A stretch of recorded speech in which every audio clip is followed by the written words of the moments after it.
বিশালগড় পৌর পরিষদের চেয়ারপারসন শ্রদ্ধেয় অর্জন পূর্বাস্ত মহোদয়, আজকে এই বিকশিত ভারতের যে অমৃতকাল সেবা সুশাসন এবং গরিব কল্যাণের 11 বছর পূর্তি উপলক্ষে আজকের যে সাংবাদিক সম্মেলন, এই সাংবাদিক সম্মেলনে বিস্তারিত আলোচনা রাখবেন ত্রিপুরা সরকারের মাননীয় মন্ত্রী শ্রদ্ধেয় সুশান্ত চৌধুরী মহোদয়।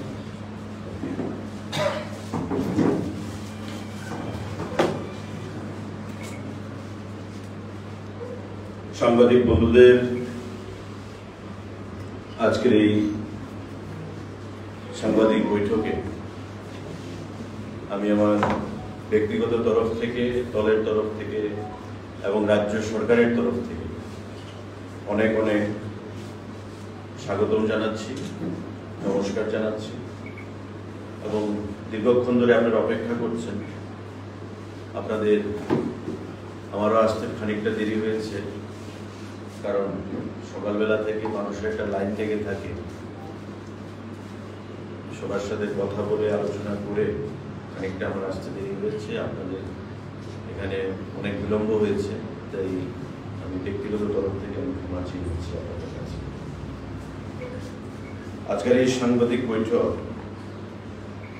যা সারা রাজ্যব্যাপী আমাদের দল ভারতীয় জনতা পার্টির তরফ থেকে প্রতিটি সাংগঠনিক জেলায় আয়োজন করা হয়েছে এবং তারই অঙ্গ হিসাবে এই জেলায়, সিপাহীজলায় আমাকে দায়িত্ব অর্পণ করা হয়েছে দলের তরফ থেকে। মোদী সরকারের 11 বছর এবং এই 11 বছরে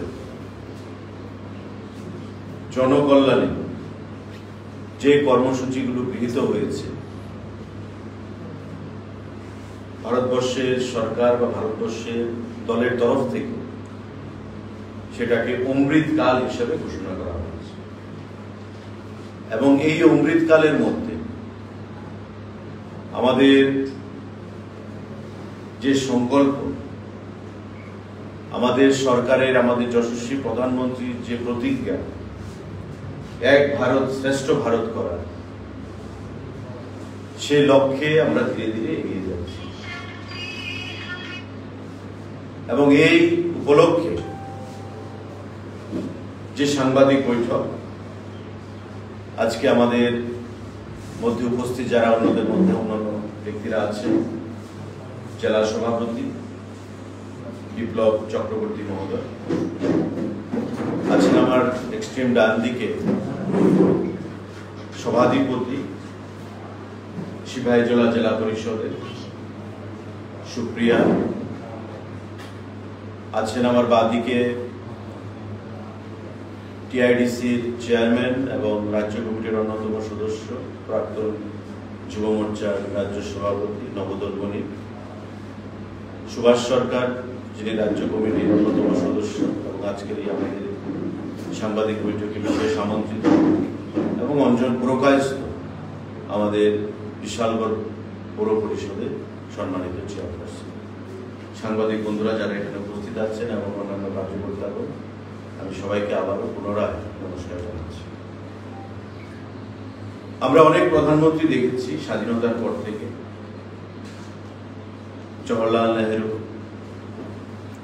ইন্দিরা গান্ধী, রাজীব গান্ধী, লাল বাহাদুর শাস্ত্রী, আমাদের অটল বিহারী বাজপেয়ী জি, মনমোহন সিং, প্রত্যেক প্রধানমন্ত্রীর প্রতি শ্রদ্ধা জানিয়ে আমরা বলতে চাইছি যে বর্তমান যিনি প্রধানমন্ত্রী নরেন্দ্র মোদীজি, 2014 সালে যিনি ভারতবর্ষের সরকারের বা প্রশাসনের দায়িত্ব সামলেছেন এবং আজকে 2025 জুন মাস, এই 11 বছরে ভারতবর্ষকে তিনি সফলতার নিরিখে যে উচ্চ শিখরে নিয়ে গেছেন, প্রতিটি ক্ষেত্রে শিক্ষা, স্বাস্থ্য, বাণিজ্য, পরিকাঠামো, বৈদেশিক নীতি, অগ্রগতি এবং আমাদের এই উত্তর পূর্বাঞ্চল, যে উত্তর পূর্বাঞ্চলে বিগত দিনে আমরা শুনতাম যে লুকিস্ট পলিসি, দিল্লিতে কথা বলা হতো, বাস্তবে কোনো রূপ পেত না, কিন্তু আজকে সেই লুকিস্ট পলিসিকে অ্যাক্টিস্ট পলিসিতে পরিণত করে এই উত্তর পূর্বাঞ্চলের উন্নয়নে, ওই উত্তর পূর্বাঞ্চলকে ভারতের সঙ্গে উন্নয়নের নিরিখে এক পাল্লায় নিয়ে আসা, সেটা মোদিজির আমলে সম্পন্ন হয়েছে। এবং প্রতিটি ক্ষেত্রে মোদিজির এই যে 11 বছরের যে অমৃতকাল, এই অমৃতকালে যে সফলতা উনি এনে দিয়েছেন ভারতবর্ষকে, ভারতবর্ষের জনগণকে, তার জন্য আমাদের বলতে দ্বিধা নেই, উনি ভারতবর্ষের শ্রেষ্ঠ প্রধানমন্ত্রী হিসাবে বিশ্বের অন্যান্য রাষ্ট্রনায়কদের কাছেও ইতিমধ্যে স্বীকৃতি পেয়েছেন এবং ভারতবর্ষের জনগণের কাছেও সেই স্বীকৃতি উনি গ্রহণ করেছেন। কাজে বিশ্বাসী, কথায় নয়। এবং মোদিজির প্রতিটি কথা, প্রতিটি প্রতিজ্ঞা কর্মক্ষেত্রে আমরা প্রতিফলিত হচ্ছে, প্রতিনিয়ত আমরা সেটা লক্ষ্য করেছি। আমি আমার দেশের সার্বভৌমত্ব নিয়ে আমি শুরু করতে চাইব। বিগত সময় একটা ছিল যখন ভারতবর্ষ বৈদেশিক যে শক্তিগুলো, বা আরো খুলে বললে ভারতবর্ষের বিরুদ্ধে যে শক্তিগুলো, শত্রু দেশ হিসাবে চীন, পাকিস্তান, যেভাবে ভারতকে বিগত দিনে লাঞ্ছিত করত, আজকের দিনে ভারতবর্ষ তার নিজের শক্তির উপর দাঁড়িয়ে, নিজের পায়ের উপর দাঁড়িয়ে পরাক্রমের সঙ্গে বিদেশি শক্তিগুলোকে, শত্রুগুলোকে সেখানে প্রতিহত করছে, আক্রমণকে প্রতিহত করছে। অপারেশন সিন্দুর তারই একটা জ্যান্ত জ্বলন্ত উদাহরণ আমাদের সম্মুখে। গত এপ্রিল মাসে 22 তারিখ পেহেলগাঁওতে যে 26 জন নিরীহ পর্যটককে খুন করা হয়েছিল পাকিস্তান মদতপুষ্ট উগ্রপন্থীদের দ্বারা, তার বদলা নিতে গিয়ে মোদিজি পরিষ্কার ভাষায় বলেছেন, এটা 70 দশকের ভারত নয়, ये भारत ঘুষকে মারেগা। এবং সৈন্যকে সম্পূর্ণভাবে ফ্রি হ্যান্ড দিয়ে যেভাবে পাকিস্তানকে উচিত শিক্ষা দিয়েছে এই অপারেশন সিন্দুরের মাধ্যমে, আমরা দেখেছি যে পরবর্তী সময়ে পাকিস্তান প্রাণ ভিক্ষার জন্য ভারতীয় সরকারের কাছে শান্তির প্রস্তাব পাঠিয়েছে। এবং ভারত যেহেতু বসুধৈব কুটুম্বকম, the world is my family, সারা বিশ্ব, সারা দেশ আমার আত্মীয় স্বজন পরিজন, আমার কারোর সঙ্গে শত্রুতা আমি চাই না, কিন্তু আমাকে যদি কেউ আক্রমণ করে আমি ছেড়েও কথা বলবো না, এই নীতিতে বিশ্বাস করে। তাই মোদিজি শান্তির বার্তা পেয়ে সঙ্গে সঙ্গে যুদ্ধে সেখানে বিরতি দিয়েছেন, পজ করেছেন, কিন্তু একটা কথা বলেছেন যে রক্ত এবং জল একসঙ্গে চলতে পারে না, উন্নয়ন এবং যুদ্ধ একসঙ্গে চলতে পারে না, আমাকে একটা বেছে নিতে হবে। তাই পাকিস্তানকে হুঁশিয়ারি দিয়ে বলেছেন যে অপারেশন সিন্দুর আমি পজ করেছি, বন্ধ করে দিয়েছি আপাতত, টেম্পোরারি, কিন্তু অপারেশন সিন্দুর শেষ হয়ে যায়। প্রয়োজনে আমার দেশে পাকিস্তান মদতপুষ্ট কোনো যদি উগ্রপন্থীদের দ্বারা আক্রমণ পুনরায় সংঘটিত হয়, প্রয়োজনে অপারেশন সিন্দুর আবার আমি তৈরি করব এবং আবার অপারেশন সিন্দুরের মাধ্যমে ভারতবর্ষ কিন্তু বদলা নিতে কোনো অবস্থাতেই পিছু পা হবে না। কারণ zero tolerance two terrorism, terrorism বা উগ্রপন্থার বিরুদ্ধে জিরো টলারেন্স নীতি, এটা আমার দেশের সরকারের, আমার দেশের প্রধানমন্ত্রীর মধ্যে ছিল এবং আমরাও তাকে সমর্থন জানিয়ে দেশাত্মবোধের প্রতিটি নাগরিককে জাত পাত ধর্ম বর্ণ নির্বিশেষে তিরঙ্গা যাত্রা আমরা করেছি। সারা দেশে তিরঙ্গা যাত্রা হয়েছে এবং প্রতিটি মণ্ডলে মণ্ডলে তিরঙ্গা যাত্রার মাধ্যমে আমরা দেশাত্মবোধে রাজ্যের দেশের জনগণকে উদ্বুদ্ধ করার জন্য প্রচেষ্টা গ্রহণ করেছি। সারা দেশের প্রতিটি রাজনৈতিক দল নির্দ্বিধায় রাজনীতির ঊর্ধ্বে উঠে দেশের স্বার্থে মোদিজির এই বলিষ্ঠ সিদ্ধান্ত অপারেশন সিন্দুরকে সমর্থন করেছেন এবং পরিষ্কার ভাষায় প্রধান বিরোধী দল থেকে শুরু করে ছোটখাটো সমস্ত আঞ্চলিক দলগুলো মোদিজিকে সমর্থন করে অপারেশন সিন্দুরকে সমর্থন করেছেন। শুধু তাই নয়, অপারেশন সিন্দুরের পরবর্তী সময়ে আপনারা দেখেছেন প্রতিটি রাজনৈতিক দল থেকে প্রতিনিধিদেরকে ভারতের বাইরে বিভিন্ন দেশে পাঠিয়ে উগ্রপন্থার বিরুদ্ধে এবং উগ্রপন্থার মদতদাতা পাকিস্তানের বিরুদ্ধে সোচ্চার হওয়ার জন্য প্রত্যেক দেশের রাষ্ট্রনায়কদের মধ্যে ঐক্যমতে পৌঁছানোর জন্য আমাদের সাংসদদেরকে নেতৃত্ব থেকে মোদিজি পাঠিয়েছেন এবং তারা ফিরে এসে মোদিজির সাথে গতকাল দেখা করে সাক্ষাৎ করে তাদের ভ্রমণ সম্পর্কে প্রতিটি দেশে তাদের বক্তব্য তারা পেশ করেছে। এই ধরনের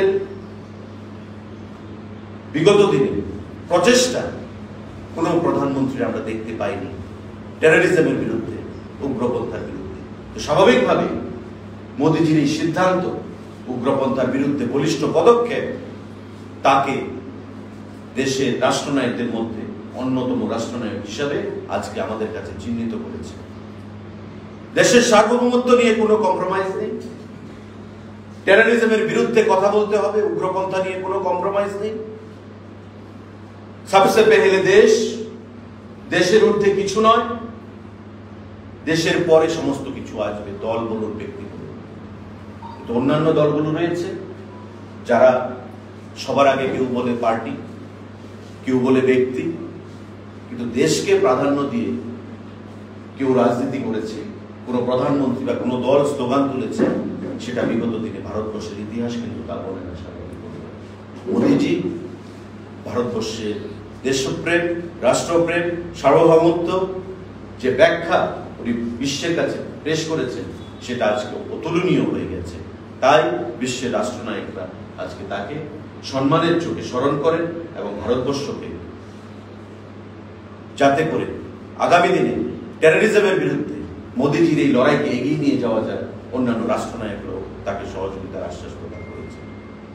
আজকে স্বাভাবিকভাবে আমরা গর্বের সঙ্গে বলতে পারি ভারতীয় জনতা পার্টির একজন কার্যকর্তা হিসাবে যে মোদিজি আমাদের আদর্শ। মোদিজির এই সময়কাল যে অমৃতকাল হিসেবে ঘোষণা করা হয়েছে, এই অমৃতকালে আমরা প্রতিজ্ঞা করব যে ভারতবর্ষের দেশ সার্বভৌমত্ব, ভারতবর্ষের দেশপ্রেম কে আমরা এগিয়ে নিয়ে যাব এবং প্রতিটি ক্ষেত্রে আমাদের সেটা মান্যতা দিয়ে আমাদের রাজ্যকে, আমাদের দেশকে আমরা এগিয়ে নিয়ে যাব। সাংবাদিক বন্ধুরা,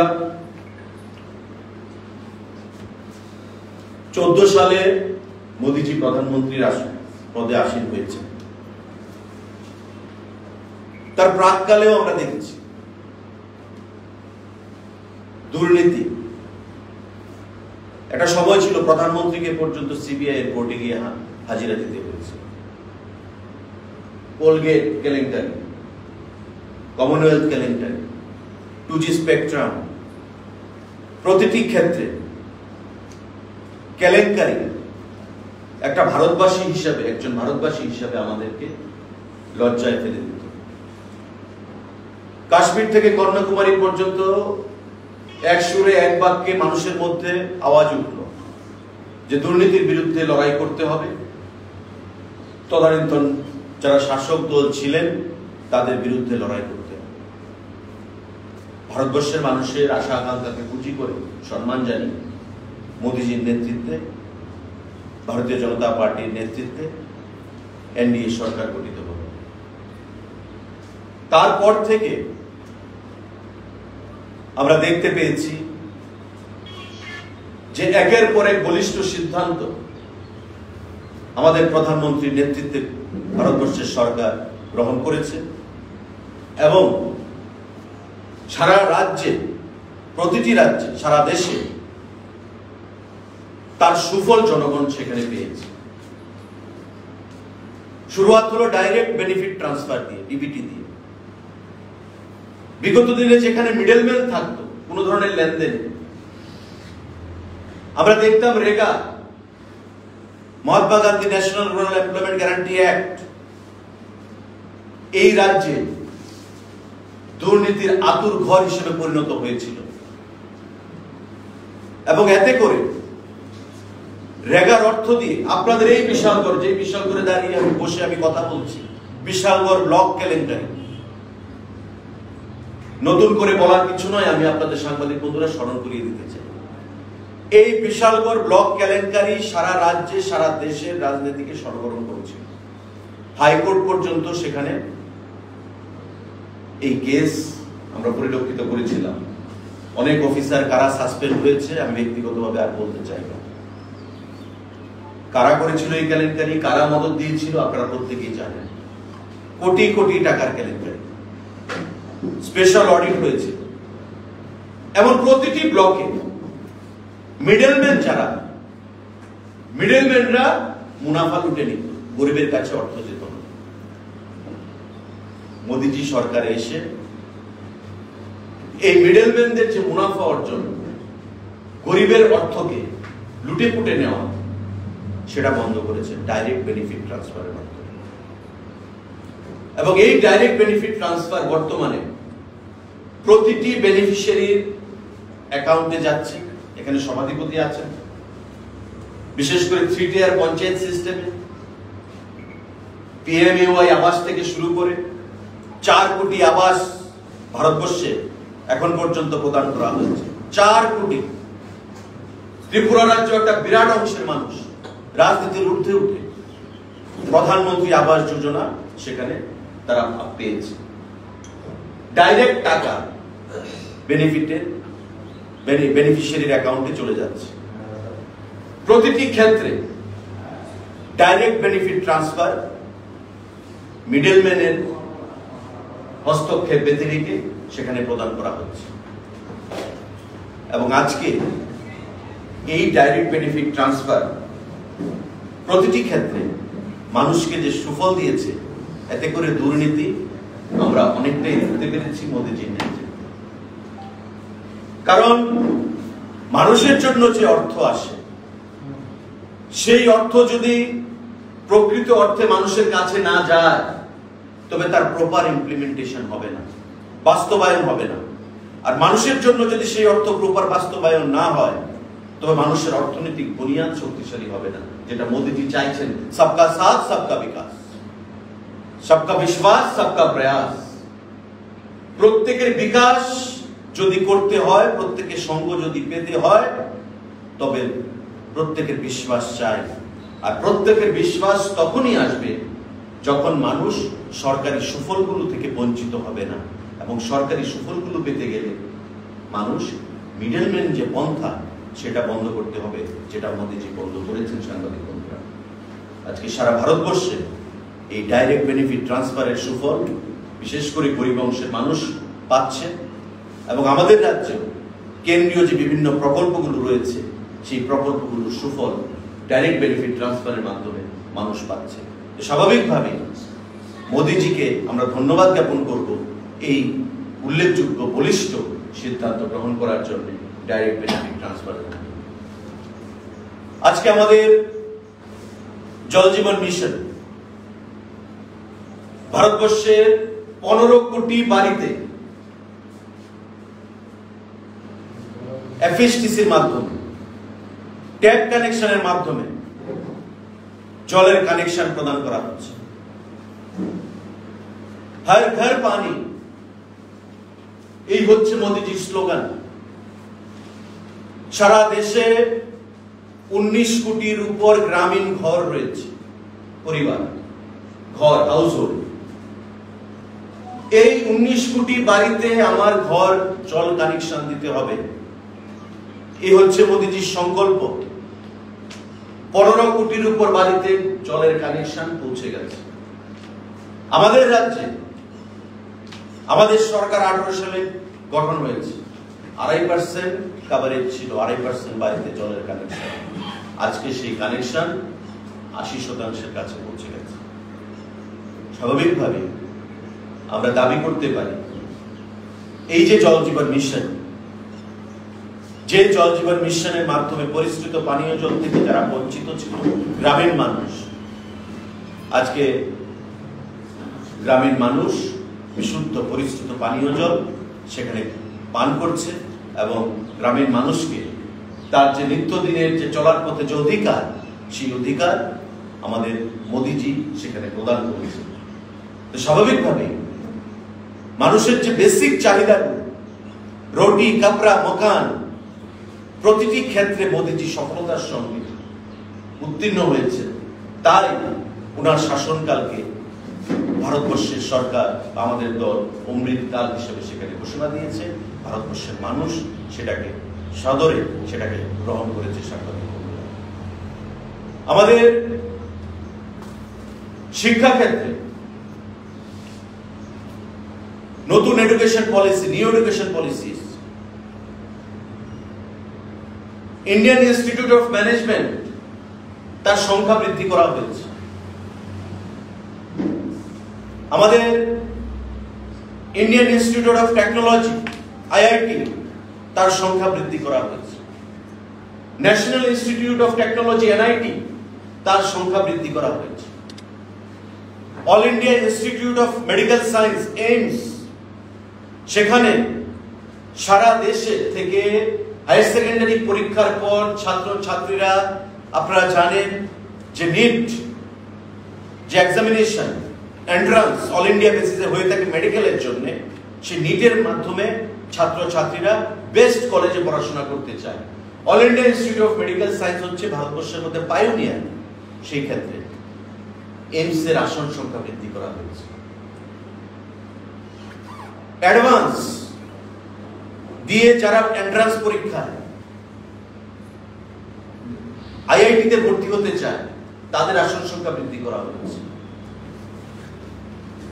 Indian Institute of management IIM তাতে আসন সংখ্যা বৃদ্ধি করা হয়েছে, NIT এর আসন সংখ্যা বৃদ্ধি করা হয়েছে। অর্থাৎ কি, সারা দেশে প্রতিযোগিতামূলক পরীক্ষা হবে।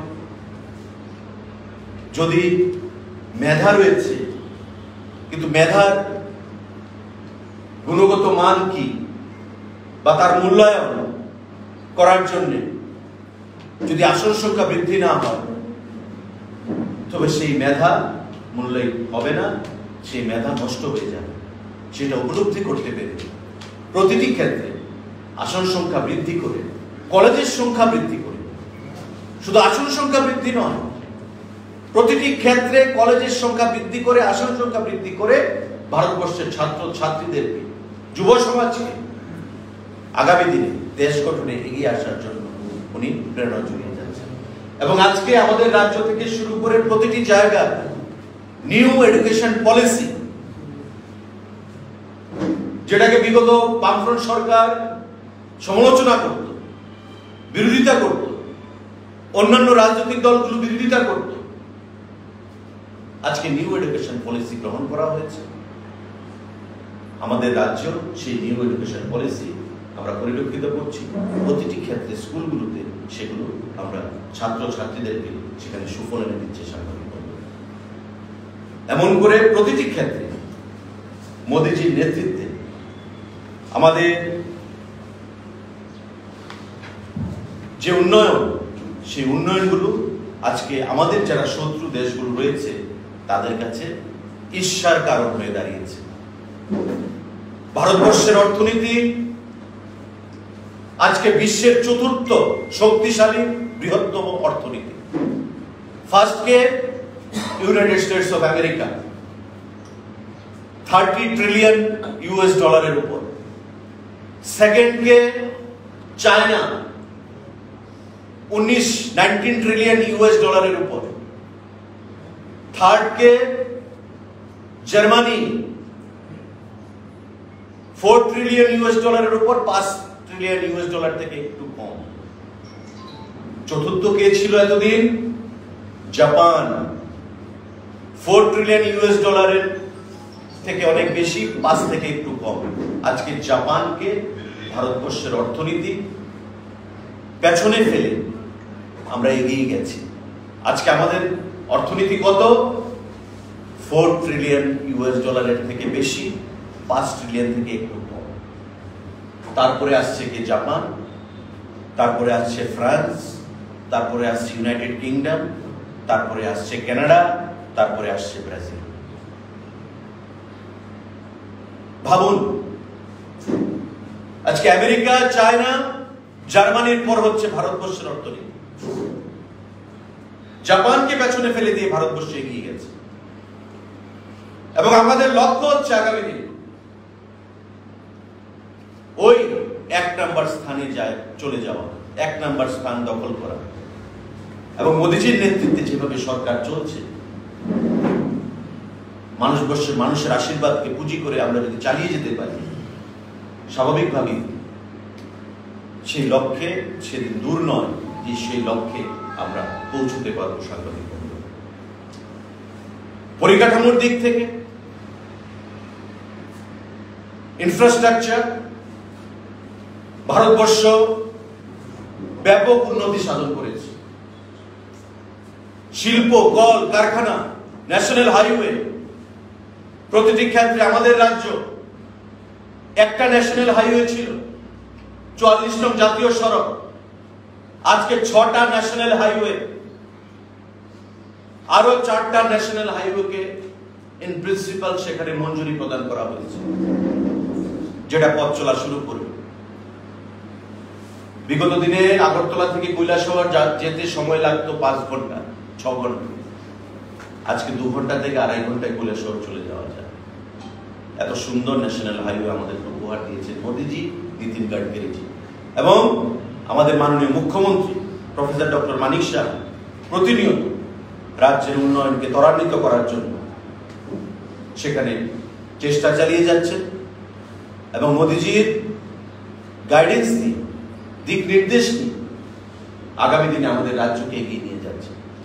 স্বাভাবিকভাবেই আমাদের পরিকাঠামো দিক থেকে একটা প্রান্তিক ছোট্ট রাজ্য, যার 3 দিকে বাংলাদেশের বর্ডার, আন্তর্জাতিক সীমানা, যদি এত উন্নয়ন করতে পারে ন্যাশনাল হাইওয়ের দিক থেকে, জিডিপির দিক থেকে, আমরা সেটা বলতে পারি যে ভারতবর্ষের অন্যান্য রাজ্যগুলোর কি অবস্থা রয়েছে পরিকাঠামো দিক থেকে। আজকে ভারতবর্ষ থেকে আমি অপারেশন সিন্দুর দিয়ে শুরু করেছিলাম। সাংবাদিক বন্ধুরা, এই অপারেশন সিন্দুর সময় আমরা অনেক নতুন নতুন শব্দ শুনেছি, হয়তো অনেকে আমরা জানতাম, অনেকে জানতাম না। আমরা কি শুনেছি? ব্রহ্মোস মিসাইল, আমরা কি শুনেছি? তেজস ফাইটার জেট, আমরা কি শুনেছি? S-400 এয়ার ডিফেন্স সিস্টেম, ত্রিশূল মিসাইল, এমন অনেক নাম আমরা শুনেছি। কিন্তু আমরা কিন্তু এটা কখনো ভাবিনি বা চিন্তা করিনি যে টেকনোলজিটা কিভাবে আবিষ্কার করা হয়েছে। কিছু রয়েছে রাশিয়ার সঙ্গে, কিছু রয়েছে আমাদের নিজস্ব ইন্ডিজেনাস।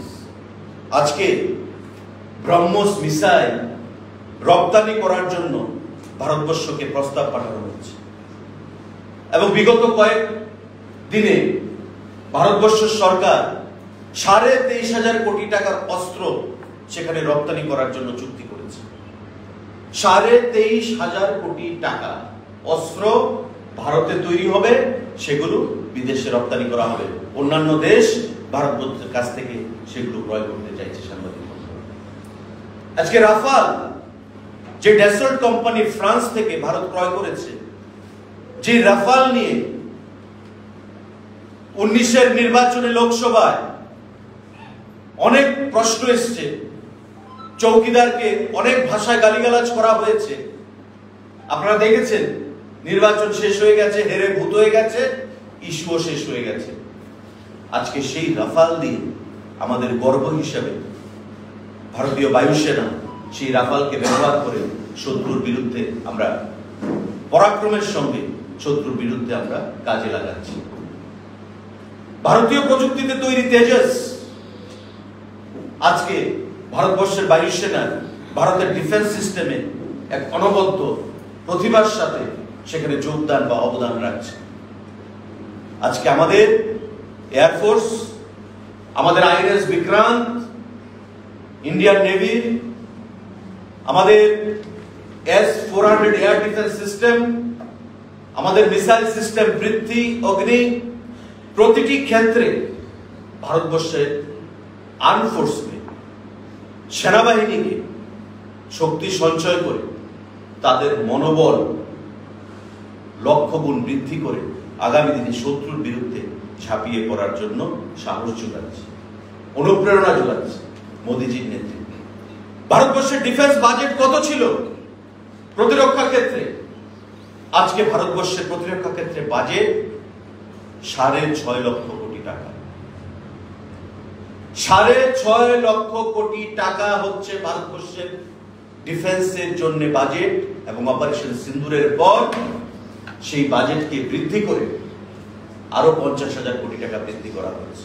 প্রায় 7 লক্ষ কোটি টাকার উপর ভারতবর্ষের ডিফেন্স বাজেটকে বৃদ্ধি করে আগামী দিনে সেনার মনোবল বৃদ্ধি করার জন্য প্রধানমন্ত্রী যে সিদ্ধান্ত নিয়েছেন, একের পর এক এই যে বলিষ্ঠ সিদ্ধান্তগুলো, সেই সিদ্ধান্তগুলো আমাদেরকে, ভারতবাসীদেরকে, প্রত্যেকটা জনগণ চোখে আঙুল দিয়ে প্রমাণ করে যে মোদীজি ভারতবর্ষকে বিশ্বের রাজনীতিতে শুধু নয়, প্রতিটি ক্ষেত্রে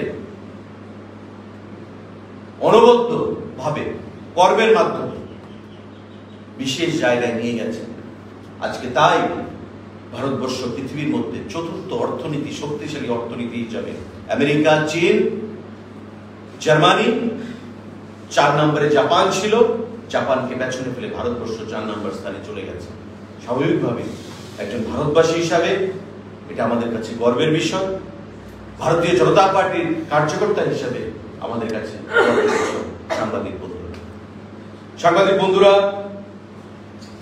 আমাদের প্রতিটি ক্ষেত্রে আমরা দেখেছি মোদীজি কম্প্রোমাইজ নাও। আমাদের হোম মিনিস্টার অমিত শাহজি বলেছে নকশালবাদকে 26-এর মধ্যে ভারতবর্ষের বুক থেকে আমরা খতম করে ছাড়ব। গত কয়েকদিন আগেও এত বড় নকশাল এনকাউন্টার ভারতবর্ষে আর হয়নি। একটা সময় ছিল মধ্যপ্রদেশ, ছত্তিশগড়, উড়িষ্যা, তেলেঙ্গানা, অন্ধ্রপ্রদেশ, বিহার, ঝাড়খণ্ড, পশ্চিমবাংলার একটা বিশেষ জায়গা, প্রতিটি জায়গা, জেলাগুলোতে নকশালিজম গণতন্ত্র বিরোধী হিসাবে, গণতন্ত্র বিদ্বেষী হিসাবে ভারতবর্ষের সরকারকে বিব্রত করে চলত। সিআরপিএফ, স্থানীয় পুলিশ বাহিনী, প্যারামিলিটারি, সাধারণ জনগণ, নেতা, মন্ত্রী, আমলা, অনেককে এই নকশালের হাতে অকালে প্রাণ দিতে হয়েছে। বস্তর, দান্তেওয়াড়া, এই সমস্ত এলাকাগুলো নকশালের দাপটে মানুষ সেখানে ত্রাহি ত্রাহি অবস্থায় ছিল। আজকে সেই নকশালিজমকে খতম করার জন্য আমাদের প্রধানমন্ত্রী এবং আমাদের স্বরাষ্ট্রমন্ত্রী অমিত শাহ শপথ করেছেন। নকশালিজম প্রায় ভারতবর্ষ থেকে 70% নির্মূল হয়ে গেছে। বাকি যারা বেঁচে রয়েছেন, মোদীজি তাদেরকে আহ্বান করেছেন যে আপনারা সঠিক রাস্তায়, গণতন্ত্রের পক্ষে আপনারা আসুন। সরকার প্রতিটি ভারতবাসীকে উন্নয়নের সঙ্গে পেতে চায়। এক ভারত শ্রেষ্ঠ ভারত গড়ার স্বপ্নকে বাস্তবায়িত করতে প্রত্যেকটা মানুষকে সঙ্গে চায়। আপনারাও দেশের গঠনমূলক ভাবে দেশকে পরিচালিত করার জন্য আপনারাও এগিয়ে আসুন। আমরাও আজকের এই সাংবাদিক বৈঠক থেকে আহ্বান জানাবো। এই রাজ্যেও যারা, আমরা দেখেছি প্রাক্তন মুখ্যমন্ত্রী, বিরোধী দলনেতা নকশালিজমকে সমর্থন করে, তাদের নেতাদেরকে সমর্থন করে বক্তব্য পেশ করেছেন। আমরা তাদেরকেও বলবো যে জনগণ আপনাদেরকে চিহ্নিত করেছে দেশের শত্রু হিসাবে, গণতন্ত্রের শত্রু হিসাবে, উন্নয়নের শত্রু হিসাবে। নকশালিজম কখনো উন্নয়নের পক্ষে থাকতে পারে না। গণতন্ত্র যেখানে থাকবে নকশালিজম সেখানে থাকতে পারে না। যেখানে উন্নয়ন থাকবে, যেটা মোদিজি বলেন জল এবং রক্ত একসঙ্গে চলতে পারে না, গণতন্ত্র এবং নকশালিজম একসঙ্গে চলতে পারে না। কারণ দুটো আলাদা লাইন, দুটো আলাদা থিওরি। যারা গণতন্ত্রে বিশ্বাস করে, যারা ন্যাশনালিজমে বিশ্বাস করে, যারা প্যাট্রিয়টিজমে বিশ্বাস করে, তারা কখনো নকশালিজমে বিশ্বাস করতে পারে না। They are ultra radicals, anti Indian, anti constitution, সংবিধান বিরোধী, গণতন্ত্র বিরোধী, ভারত বিরোধী, উন্নয়ন বিরোধী, দেশপ্রেম বিরোধী। তারা কখনো নকশালিজমকে সমর্থন করতে পারে না। আজকে যারা নকশালিজমকে এ রাজ্যেও সমর্থন করছেন, কমিউনিস্ট পার্টির বন্ধুরা, তাদেরও শুভ বুদ্ধির উদয় হবে আমরা বিশ্বাস করি এবং তাদেরকে আশা রাখি, আহ্বান জানাবো আপনারাও মোদিজির দেখানো পথে নিজেদেরকে সমর্পিত করুন। দেশ গঠনে আপনারা এগিয়ে আসুন নকশালিজমের বিরুদ্ধে। এবং আমাদের সরকার, যেটা আমরা পণ করেছি যে 26-এর মধ্যে আমাদের স্বরাষ্ট্রমন্ত্রী, প্রধানমন্ত্রী যে নকশালিজমকে ভারতবর্ষের বুক থেকে চিরতরে বিদায় দেবে, 70% কাজ সম্পূর্ণ হয়েছে, বাকি কাজ রয়ে গেছে। আমরা সবাই মিলে আমার সরকারকে, আমার প্রধানমন্ত্রীকে, আমার স্বরাষ্ট্রমন্ত্রীকে সমর্থন করে সেই নকশালিজমকে ভারতবর্ষের বুক থেকে চিরবিদায় দেব। আজকের এই সাংবাদিক বৈঠকের মাধ্যমে আমরা আপনাদের প্রত্যেকের কাছে সেটা আহ্বান জানাতে চাইছি। সাংবাদিক বন্ধুরা, আপনাদের মাধ্যমে জনগণের কাছে। সাংবাদিক বন্ধুরা, ভারতবর্ষের অনেক সরকার আমরা দেখছি, গরিবি হটাও স্লোগানও আমরা শুনেছি। যখনই যেই সরকার আসতো বলতো গরিবি হটাও দিল্লিতে, কিন্তু বাস্তবে সেটা পরিণত করার জন্য, রূপায়িত করার জন্য কোনো পদক্ষেপ আমরা দেখতাম না। বরং কংগ্রেস দলের এক প্রধানমন্ত্রী প্রাক্তন বলেছিলেন যে যে কোনো রাজ্যে 1 টাকা যদি যায় দিল্লি থেকে, তবে 80 পয়সা মধ্যপন্থা বা মধ্যভোগীদের পকেটে চলে যায়, আর 20 পয়সা গরিবের কাজে, কল্যাণে ব্যবহৃত হয়। যেটা কখনোই কাঙ্ক্ষিত নয়। একটা দেশের, একটা রাজ্যের আর্থ সামাজিক বুনিয়াদ মানুষের শক্তিশালী করতে গিয়ে এটা হচ্ছে সবচেয়ে বড় অন্তরায় বা সবচেয়ে বড় বাধা। তাই ডাইরেক্ট বেনিফিট ট্রান্সফার সেটা চালু করেছে, আমি আমার আলোচনা শুরুতে বলেছি। কিন্তু তারপরে এমন কোন সরকার খাদ্যের যে গ্যারান্টি মানুষকে প্রদান করতে পারেনি। আমাদের প্রধানমন্ত্রী, যশস্বী প্রধানমন্ত্রী মোদিজি 81 কোটি মানুষকে 5 কেজি করে মাথা পিছু চাল প্রদান করছে এবং উনি বলেছেন সরকার যতদিন আছে সেটা চলতে থাকবে। 5 কেজি করে চাল প্রতি ব্যক্তিকে প্রদান করা হচ্ছে। পরিবারে যদি 4 জন ব্যক্তি থাকে, মাসে 20 কেজি চাল। পরিবারে যদি 7 জন ব্যক্তি থাকে, মাসে 35 কেজি চাল। খাদ্যের গ্যারান্টি কোন সরকার বিগত দিনে প্রদান করতে পারে। আমাদের সরকার, আমাদের প্রধানমন্ত্রী যেটা আমরা প্রদান করছি। বাসস্থানের গ্যারান্টি, প্রধানমন্ত্রী আবাস যোজনা আমরা প্রদান করছি। রুটি কাপড়া মকান, বেসিক নিড আমাদের সরকার আমরা প্রদান করছি।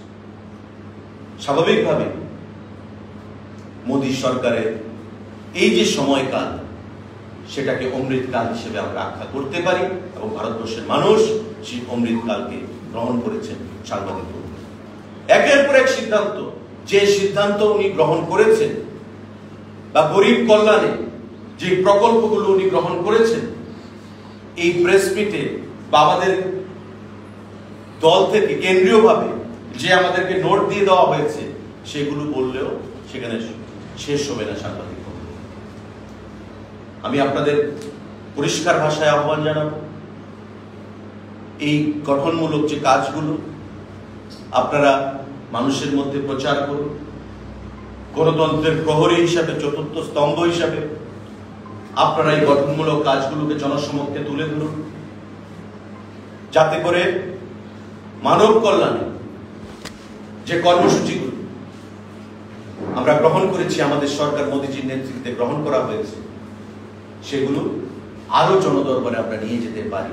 একটা সময় ছিল যখন কোন সিদ্ধান্ত নেওয়ার আগে বলা হতো ये काम कैसे होगा, ये काम हम कैसे करेंगे, ये हम कर नहीं पाएंगे, कभी भी कर नहीं पाएंगे, আমরা করব কিভাবে, কখনো করতে পারবো না।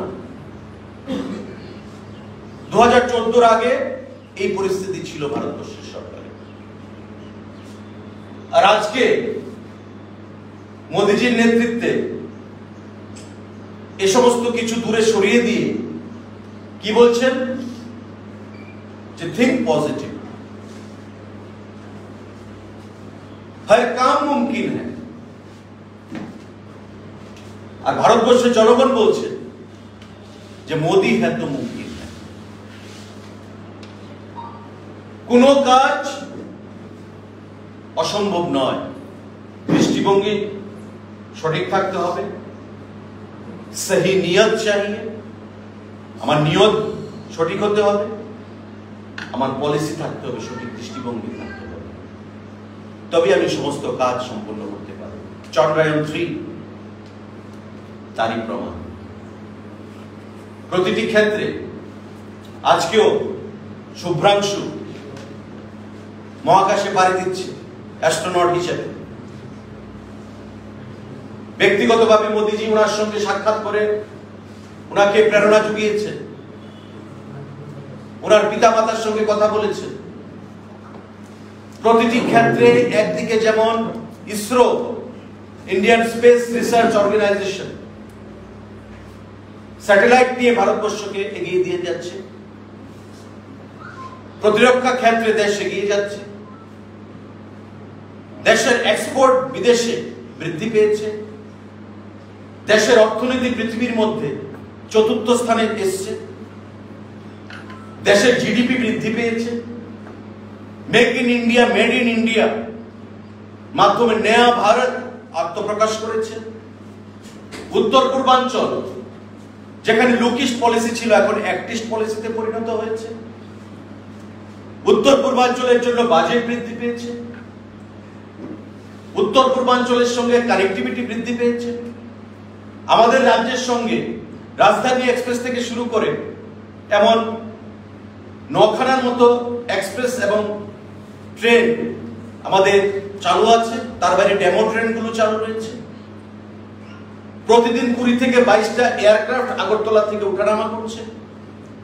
ন্যাশনাল হাইওয়ের সংখ্যা বৃদ্ধি পেয়েছে, উত্তর পূর্বাঞ্চলের সঙ্গে কানেক্টিভিটি বৃদ্ধি পেয়েছে ভারতবর্ষের অন্যান্য প্রদেশগুলো। বন্দে ভারত এক্সপ্রেস চালু হয়েছে। প্রতিটি ক্ষেত্রে বিদেশি শক্তিকে চোখে চোখ রেখে আমরা বর্ডারগুলোতে, সিয়াচেনে বলুন, আমাদের অরুণাচলে বলুন, আমাদের সিকিমে বলুন, কাশ্মীরে বলুন, উচিত জবাব দেওয়া হচ্ছে। অপারেশন সিন্দুরের মাধ্যমে পাকিস্তানকে যোগ্য জবাব দেওয়া হয়েছে। প্রতিটি মানুষের অর্থনৈতিক বুনিয়াদ শক্তিশালী হয়েছে। দুর্নীতির বিরুদ্ধে লড়াই করার জন্য মানুষের মানসিকতা এসেছে। তো স্বাভাবিকভাবে উন্নয়নের একদিকে জোয়ার, একদিকে দেশকে অর্থনৈতিক দিক থেকে বলিয়ান করে ৪র্থ অর্থনীতিতে পরিণত করা, প্রতিটি ক্ষেত্রে দেশকে উন্নয়নের শিখরে নিয়ে যাওয়া, পৃথিবীর অন্যান্য রাষ্ট্রনায়কদের সঙ্গে তুলনা করে নিজেকে অন্যতম হিসাবে আত্মপ্রকাশ করানো, তার নামই হচ্ছে নরেন্দ্র দামোদর দাস মোদী। তো স্বাভাবিকভাবে তার এই 11 বছরের যে সময়কাল, তাকে আমরা অমৃতকাল হিসাবে ঘোষণা দিচ্ছি। এবং সেই অমৃতকালে যে বিশেষ বিশেষ কিছু বিষয়, সেই বিষয়গুলো আমরা সাংবাদিকদের মাধ্যমে জনসমক্ষে তুলে ধরে আমরা মানুষের জনসমর্থন চাইছি। আগামী দিনে মোদীজির নেতৃত্বে দেশ আরো এগিয়ে যাবে, সেই আশা আমরা রাখছি। পরিশেষে আমরা বলবো ভারতবর্ষের প্রধানমন্ত্রী মোদীজির নেতৃত্বে ভারতের যে আজকে চিন্তাধারা, जहां तकनीक है वहां तरक्की है, जहां भाजपा सरकार है वहां गरीब का कल्याण है, शासन आप सेवा है, सरकार आप सहयोगी है, सुशासन आप संस्कृति है। যেখানে ভাজপা সরকার আছে সেখানে গরিব কল্যাণ আছে, সুশাসন এটা আজকে আমাদের কালচার, এটা আমাদের সংস্কৃতি, এটা কথায় বলার জন্য নয়। যেখানে টেকনোলজি আছে, তকনিক, সেখানে তরক্কি আছে, মানে অগ্রগতি আছে। যেখানে ভাজপা সরকার আছে সেখানে গরিব কল্যাণ আছে। শাসন আগে ছিল শোষণ, আমাদের কাছে শাসনের কনসেপ্ট হচ্ছে সেবা, মানব সেবা। Service to man is service to god. জীবে প্রেম করে যেই জন সেই জন সেবিছে ঈশ্বর। মোদিজি সেই আদর্শে, স্বামীজির আদর্শে অনুপ্রাণিত হয়ে দেশ সেবায় নিজেকে নিয়োজিত করেছেন। আমরাও মোদিজির একনিষ্ঠ সৈনিক হিসাবে, ভারতীয় জনতা পার্টির একজন কার্যকর্তা হিসাবে মোদিজির এই অমৃতকালে যে কর্মসূচিগুলো হয়েছে আমরা সেগুলো জনগণের সেবায় আগামী দিনে আরো মানুষের মাঝে নিয়ে যাব এবং এই রাজ্যকে যে স্বপ্ন আমাদের সরকারের এক ত্রিপুরা শ্রেষ্ঠ ত্রিপুরা গড়ার সেই লক্ষ্যে আমরা ধীরে ধীরে এগিয়ে যাব। সবাইকে আমি আবারও নমস্কার জানাচ্ছি। সাংবাদিক বন্ধুদের যদি কোনো প্রশ্ন থাকে আপনারা সেটা করতে পারেন। সবাইকে ধন্যবাদ। একটা বিষয় জানা ছিল, পরিবহন মন্ত্রী আগরতলা যখন বাস গাড়ি মানে বিশালগড় বাইরে সাবরুম বা উদয়পুর যায়, সেই বাসে বিশালগড় বা চরিলাম যাত্রীদের উঠানো হয়, এই বিষয়ে আপনি কি বলবেন?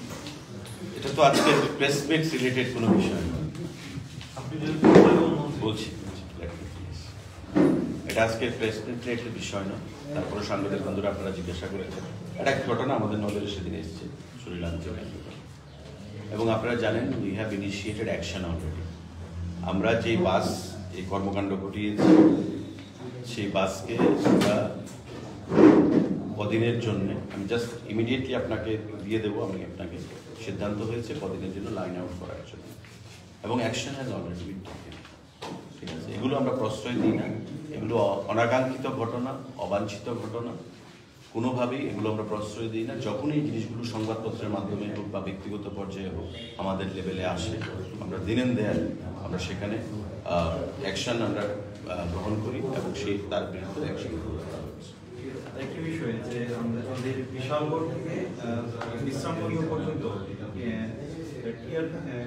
আমাদের পরিবহন দপ্তরের যে সংগঠন আছে বা একটা কি বলে টিআরটিসির মাধ্যমে বাস পরিচালিত হয়, তো এই যে বাস সংখ্যাটা কিছু কম হয়, দক্ষিণভাবে বাসগুলো চাপ পাচ্ছে, বিশালগড় প্যাসেঞ্জাররা নির্ভরশীল হয়ে টিআরটিসি বাস বাড়ানোর কি কোনো পরিকল্পনা আছে কি? টিআরটিসি এটা একটা কর্পোরেশন, যদিও ট্রান্সপোর্ট দপ্তরের মন্ত্রী হিসাবে এটা আমার অধীনেই রয়েছে, কিন্তু এখানে আরেকজন চেয়ারম্যান রয়েছে টিআইডিসি, ইন্ডাস্ট্রিয়াল ডেভেলপমেন্ট কর্পোরেশন, উনিও অনেকটা বুঝবেন। কর্পোরেশনের যখন কোনো সিদ্ধান্ত হয় তারা নিজেদের মধ্যে চেয়ারম্যানই হচ্ছে final authority. Not necessarily file will go to the industry minister, but TIDC industry দপ্তরের অধীনে, কিন্তু তাদের সেই ক্ষমতা রয়েছে, তারা নিজেরা সিদ্ধান্ত গ্রহণ করে। তো টিআরটিসিও এমন একটা কর্পোরেশন, চেয়ারম্যান আলাদা রয়েছে। তারা যদি মনে করে বোর্ড অফ ডিরেক্টরসের মিটিংয়ে কোনো বাস তারা ক্রয় করবে, দপ্তরে তাতে কোনো বাধা নিষেধ থাকবে। তারপরেও দপ্তরের মন্ত্রী হিসাবে আমি বলবো যে আগামী দিনে আমাদের প্ল্যান রয়েছে কিছু টিআরটিসির নতুন বাস ক্রয় করা যায় কিনা, পাবলিক ডিমান্ডের উপর নির্ভর করে।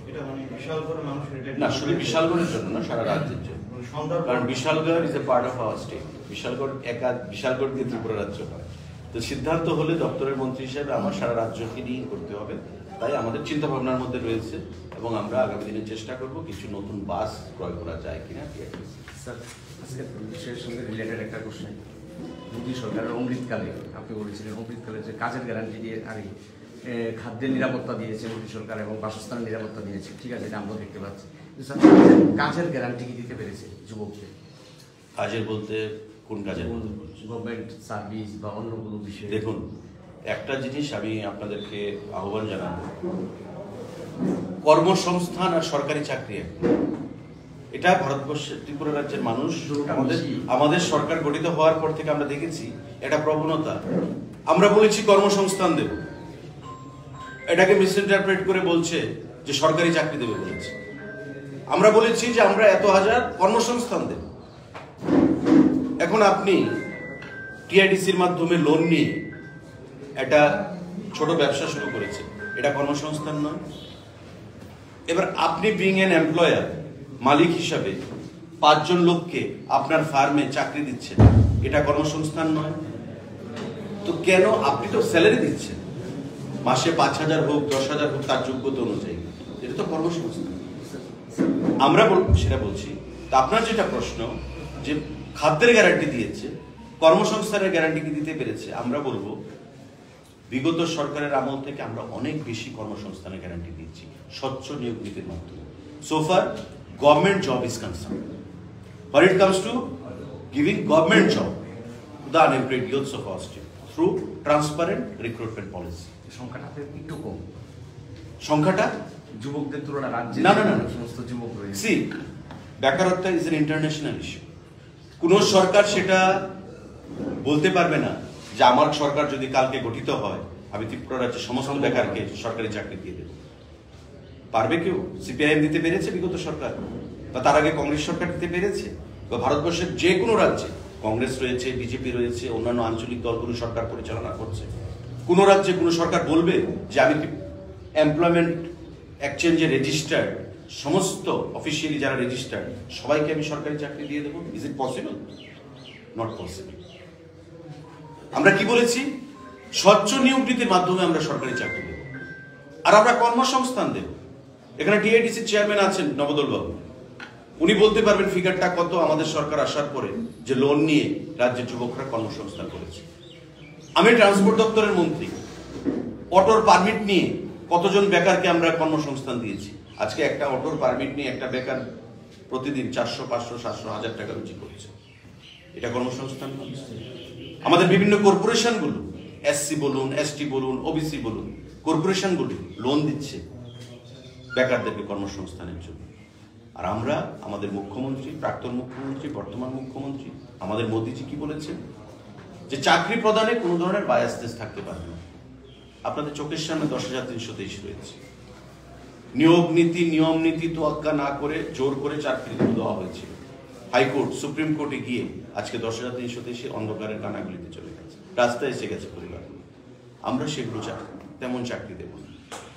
আমরা এমন চাকরিতে বিশ্বাস করি যেই চাকরি যে কোনো সরকারি থাকুক না কেন চাকরির গ্যারান্টি থাকবে, গ্যারান্টেড জব। যে চাকরিগুলো হয়েছে, জিআরবিটি বলুন, পুলিশের বলুন, ডিপিএসসির মাধ্যমে বলুন, প্রত্যেকটা চাকরির গ্যারান্টি আমরা দিচ্ছি, কোনো চাকরি যাবে না। ঠিক আছে? তো সরকারি নিয়োগ নীতি, ট্রান্সপারেন্ট নিয়োগ নীতি। আজকে জিআরবিটির মাধ্যমে এমনও পরিবার আছে, এক পরিবারে 3টা চাকরি গেছে, মেধা রয়েছে, যোগ্যতা রয়েছে। কেউ এই চাকরিগুলোকে চ্যালেঞ্জ করতে পারবে, নিয়োগ প্রক্রিয়াকে চ্যালেঞ্জ করতে পারবে? কেউ বলতে পারবে যে স্বচ্ছতা মানা হয়নি বা কোনো কেস হয়েছে একটা চাকরিকে নিয়ে? আগামী দিনেও হবে। সুতরাং আপনারা আশ্বস্ত থাকুন সাংবাদিক বন্ধুরা, রাজ্যের বেকাররা, আমাদের সরকার যতদিন আছে স্বচ্ছ নিয়োগ প্রক্রিয়ার মাধ্যমে এটা হতে পারে আমি আমার পছন্দ মতো ওই নবদল বাবুর বাড়িতে চাকরিটা দিতে পারলাম না, আমি আমার পছন্দ মতো ওই বিপ্লব বাবুর বাড়িতে, সুপ্রিয়া ম্যাডামের বাড়িতে চাকরিটা দিতে পারলাম না, যেটা বিগত সরকারের সময় হয়েছে, চেষ্টা হয়েছে। Level playing ground for all, survival for the fittest বা মেধার মূল্যায়ন, সেটা আমাদের সরকার আমরা করেছি এবং আগামী দিনেও সেটা চাই। লাস্ট কোশ্চেন আপনাদের সময়ে গ্রামেগঞ্জে প্রায় সময় একটা কথা বলেছে, বিগত সরকারের চেয়ে এই সরকার আমাদের জাতীয় গ্রামীণ কর্মসংস্থান নিশ্চিত প্রকল্পে কাজ কমে গিয়েছে, এই বিষয়টা কিভাবে ব্যাখ্যা করেন?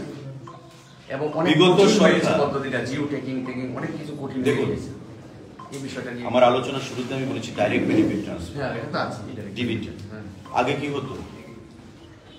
বিশালগড় ব্লকে কি হয়েছে আপনি জানেন তো? জানি 17 কোটি টাকা থেকে পেয়েছি। 17 কোটি না, আমরা যেটা জেনেছি এটা আপনারা জেনেছেন ইনিশিয়াল, সেই কোটি 50 কোটি ছাড়িয়ে যাবে। আমি এখানে নাম করেই বলছি, ফিনান্স দপ্তরের মন্ত্রী ছিলেন বাদল চৌধুরী, অডিট উনার আন্ডারে, আরডির প্রিন্সিপাল সেক্রেটারি নোট দিয়েছেন, সাম irregularities have been found in Bishalgarh RD block. আমি আপনাকে নোটটা বলে দিচ্ছি কি দিয়েছে। Special internal audit may be conducted in some of the panchayats under Bishalgarh RD block. ঠিক আছে? ওই বিশালগড় RD ব্লকের অধীন বোধে 52টা না 56টা পঞ্চায়েত ছিল ওই সময়। এটা নিয়ে আমি আন্দোলন করেছি, আমার মুখস্থ। ফিনান্স মিনিস্টার নোট দিলেন, Badal Chowdhury, no, special internal audit may not be conducted in some of the panchayats, it is to be conducted in all the panchayats under Bishalgarh. কিছু পঞ্চায়েতে করলে হবে না, সমস্ত পঞ্চায়েতে করো, so that the actual amount of money can be asserted. পরের দিন ওনাকে অর্থ দপ্তর থেকে সরিয়ে দেওয়া, পরের দিন যেদিন এই নোটটা উনি দিলেন অর্থ দপ্তরের মন্ত্রী হিসাবে, নেক্সট ডে উনাকে অর্থ দপ্তর থেকে সরিয়ে অন্য দপ্তরে দিয়ে দেওয়া। অর্থ দপ্তর আপনাদের এই এলাকার ভানুলাল সাহাকে মানিকবাবু দিলেন চিফ মিনিস্টার, মানিকবাবুর কাছে ঢুকে দিয়ে দেওয়া, কারণ উনি ধামাচাপা দিতে পারবেন। উনি জানেন যদি স্পেশাল ইন্টারনাল অডিট করানো হয় অর্থ দপ্তরের অধীন, রাঘব বোয়ালরা ফাঁসবে, এবং বড় বড় রাঘব বোয়ালরার নাম এসছে। 93 লক্ষ টাকার ইট সাপ্লাই দিয়ে দেখানো হয়েছে, অ্যাডজাস্টমেন্ট হয়ে গেছে, বিল পেমেন্ট হয়ে গেছে, রাস্তার নাম দেখিয়ে। অডিট টিম এসে যখন দেখলো রাস্তা, দেখে এই রাস্তা তো নেই, জঙ্গল হয়ে, মানে জঙ্গল আছে, রাস্তা বলতে কিছু নেই, মানে জঙ্গলকে রাস্তা হিসেবে দেখিয়ে দেওয়া হয়েছে, ইট সাপ্লাই নিয়ে নেওয়া হয়েছে। এমন, আমি নাম নাই বললাম, ভিডিও কে ছিলেন, এই ভিডিওর ভাইকে আমি নাম নাই বললাম, তো স্বাভাবিকভাবেই রাঘব বোয়ালরা ফেসে গেছে। সারা ব্লকে, সারা রাজ্যে বর্তমানে 58টা ব্লক, এই 58টার থেকে কিছুটা ব্লক কম ছিল, ওই ব্লকগুলোতে সমপরিমাণ দুর্নীতি হয়েছে, কোথাও 20 কোটি, কোথাও 50 কোটি। কিভাবে হয়েছে? আপনার যেটা প্রশ্ন, I am coming to that reply. নেতা বাবুদের পকেটে টাকা, কাজ এই যাও জঙ্গল পরিষ্কার করে ফেলো, তোমার অ্যাকাউন্টে টাকা ঢুকে যাবে। কোত্থেকে টাকা ঢুকবে? ডাইরেক্ট ডিবিটির মাধ্যমে? নো, ব্লক থেকে। আপনাকে 200 টাকা দেবে, ক্যাশ টাকা দিত, 150 টাকা দিত, 50 টাকা নিজেরা রেখে দিত। ওই যে মধ্যপন্থা আমি যে বললাম, মিডল ম্যান, তারা কারা? ওই চুনোপুটি নেতারা দিদেন পঞ্চায়েত সমিতি, দিদেন বিডিউস, গরিবের টাকা লুটে পুটে খেত, পার্টি ফান্ড করে, স্পেশাল ফান্ড করে, রেগার টাকা লুটে পুটে খেত। কোনো নিয়ম নীতি ছিল না, কোনো সিস্টেম ছিল না। তো স্বাভাবিকভাবে আমার ইচ্ছা আমি 100 দিনের কাজ দেবো, আমি দিতে পারতাম, কারণ বিডিউরা, পঞ্চায়েত সমিতির চেয়ারম্যানরা টাকা বস্তা দিয়ে এনে বিডিউর লকারে রেখে দিত, ক্যাশ টাকা ডিসবার্সমেন্ট হতো। আজকে 1 পয়সাও 1 টাকাও ক্যাশ কেউ চোখে দেখে না, সব অনলাইন। স্বাভাবিকভাবে ব্লকে দুর্নীতি কমে গেছে, জিও ট্যাগিং এসছে, মোদিজি করেছে স্বচ্ছতার নিরিখে। আমরা কি বলি? পাকা পথে মানুষকে অর্থ পাইয়ে দেওয়া সরকারের কাজ নয়, সরকারের কাজ হচ্ছে সিস্টেমটাকে ঠিক করে দেওয়া, যাতে এই পথে পাকা পথে না গিয়ে, পাকা পথ দীর্ঘদিন চলে। বিশালগড় কাণ্ড কদিন মধ্যে ধরা পড়ে গেছে। কোনো অবস্থাতেই পাকা পথ দীর্ঘস্থায়ী হয় না, দীর্ঘমেয়াদী হয় না। This is a temporary result. Transparency, স্বচ্ছতা রেখে সিস্টেমকে দীর্ঘমেয়াদী করো, যাতে আমার নেক্সট জেনারেশন, ফিউচার জেনারেশন সুশাসন তারা পেয়ে যায়। আজকে যদি সিস্টেম ঠিক থাকে, আজকে আমি I don't know about your political identity. আপনি যে কোনো দল করতে পারেন, ভারতবর্ষের সংবিধান আপনাকে সেই অধিকার দিয়েছে। সে যে কোনো দল করতে পারে, সাংবাদিক বন্ধুরা যে কোনো দল করতে পারে, বা আমরা যে কোনো দল করতে পারি। কালকে এটার গ্যারান্টি আছে যে আমাদের সরকারের আমলে আপনার স্ত্রী, আপনার ভাই, আপনার বোন, আপনার ছেলে, আপনার মেয়ে, আপনার আত্মীয় স্বজন চাকরি পাওয়ার চান্স রয়েছে স্বচ্ছতার মাধ্যমে। আর আগে কি হতো, অঞ্চল কমিটির বাবুরা ঠিক করে দিত পয়সার বিনিময়ে, হয়তো 10 জনের কাছ থেকে পয়সা নিত, 2 জনকে চাকরি দিত, বাকি 8 জন পার্টি অফিসে গিয়ে আগুন জ্বালিয়ে দিত, তালা লাগিয়ে দিত। পুলিশের চাকরি হয়েছে, চেয়ারবিটির চাকরি হয়েছে, টিপিএসসির মাধ্যমে চাকরি হচ্ছে, টিসিএস, টিপিএস, প্রতিটা ক্ষেত্রে আমাদের চাকরি হচ্ছে। কোথাও একটা শুনেছেন পার্টি অফিসে আগুন জ্বলেছে, পার্টি অফিসে তালা লেগেছে, কোনো নেতার বাড়িতে গিয়ে নেতাকে কেলানি দিতে হয়, এমন কিছু শুনেছেন আপনারা? শুনবেন না। একটা কেস বলুন আমাদের সরকারের আমলে যে হাইকোর্টে গেছে। আর সিপিআইএম আমলে প্রতিটি ক্ষেত্রে, প্রতিটি চাকরির ক্ষেত্রে হাইকোর্টে, সুপ্রিম কোর্টে। আপনি চাকরি পেলেন, পশ্চিমবাংলায় দেখেছেন 26,000 চাকরি নেই। চাকরি পেলেন, 15 বছর 10 বছর চাকরি করলেন, 22 বছরের মাথায় শুনলেন চাকরি নেই। বিয়ে করলেন, শাদী করলেন, ঘর করলেন, লোন নিলেন, ছেলেকে ভালো স্কুলে ভর্তি করালেন, হঠাৎ শুনলেন চাকরি নেই, রাস্তায় চলে গেলেন, সুইসাইড করতে হবে। এই ধরনের গ্যারান্টি আমরা দিই না। আমরা যে গ্যারান্টি দিই সরকারের, দীর্ঘমেয়াদী, আপনার পরিবার পরিজন নিয়ে আপনি দীর্ঘমেয়াদী বাঁচবেন। আমরা সিস্টেম ঠিক করে দেব যাতে করে আপনার নেক্সট জেনারেশন সুরক্ষিত থাকে।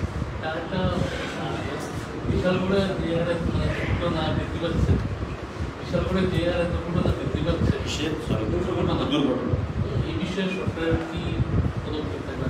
দেখুন, দুর্ঘটনা এটা শুধু বিশালগড় নয়, সারা রাজ্যে, সারা দেশে। ত্রিপুরা রাজ্যে প্রতি বছর 700 থেকে 750 অ্যাক্সিডেন্ট, তার মধ্যে 200 থেকে 250 ফ্যাটাল অ্যাক্সিডেন্ট মৃত্যু হয়।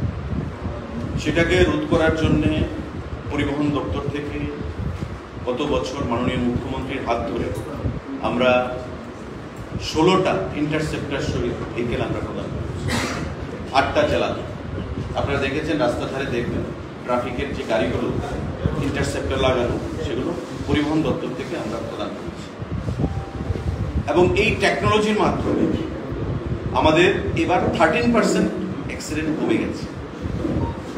আগামী 15 থেকে 20 দিন বা 1 মাসের মধ্যে আমরা আরো 16টা অত্যাধুনিক লাইফ সাপোর্ট সিস্টেম সহ অ্যাম্বুলেন্স আমরা প্রদান করব পরিবহন দপ্তরের থেকে ফার্স্ট টাইম। তার আগে যে 16টা গাড়ি আমরা দিয়েছি ফার্স্ট টাইম পরিবহন দপ্তর থেকে, এবারও রোড সেফটি থেকে আমরা 16টা অত্যাধুনিক অ্যাম্বুলেন্স প্রদান করব। ধরুন একটা অ্যাক্সিডেন্ট হলো, থানা গেল, ফায়ার সার্ভিস গেল, এখন ফায়ার সার্ভিস গিয়ে তাকে রেস্কিউ করে, যে ইনজিউর্ড পারসন তাকে রেস্কিউ করলো, করে গাড়ির পেছনে ফেলে দিল, ফায়ার সার্ভিসে টেনে গেল, রাস্তাতে ধাক্কা টাক্কা খেয়ে, এতে করে ইনজিউর্ড পারসন আরো অবস্থা খারাপ হয়ে যায়, হাসপাতালে গিয়ে পৌঁছতে পৌঁছতে অনেক সময় তার মৃত্যু করে। তাই আমরা অ্যাম্বুলেন্সগুলো দিচ্ছি, যাতে অ্যাক্সিডেন্ট হলো, অ্যাক্সিডেন্ট হওয়ার পর অ্যাম্বুলেন্স রেস্কিউ করবে তাকে লাইফ সাপোর্টের মাধ্যমে হাসপাতালে রোডে থাকবে। 8টা আমরা দেব এসপি ট্রাফিক, 8টা আমরা দেব ফায়ার সার্ভিস।